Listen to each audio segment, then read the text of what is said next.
You could argue that the Revolutionary War was decided by a minority of people who wanted to stick it to the king. The majority of people didn't vote for it. It wasn't like something they had elections and said, let's vote for this. It was a little more complicated than that in terms of getting the politicians to agree with it rather than the people.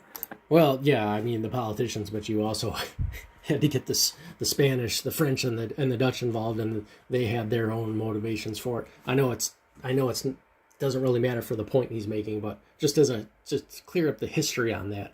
Yeah, it wasn't just a matter of some guys over here in America saying we're gonna, declare independence. No, that would have been crushed if they would have done that. They had support from overseas and whatnot. And again, it's another one of these things where you just start promising people ownership of the future industry that we're going to steal from the king, and all of a sudden you get them to vote your way, and you pretend it's all for a good cause. And the good cause for a lot of the people involved was their future prospects as being a lord, being an owner, and because they weren't owners, just the way it was.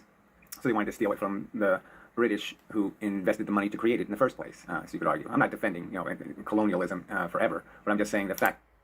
Well, I mean, yeah, I think he's probably being a little bit hard on that because there was a lot more than. Yeah, mostly it was economic. They wanted to have more economic freedom and basically cut themselves out of taxes and stuff. I understand that, but at the same time, the U.S. kind of did a little bit better job than Canada and Australia getting away from that. So it's like, at what point are you going to rebel violently? You know what I mean?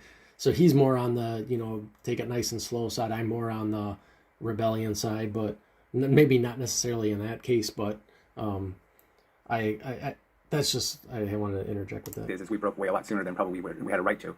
But anyway, so all wars can be, Well, I mean, yeah, maybe, but at the same time, did the British even have a right to be over there?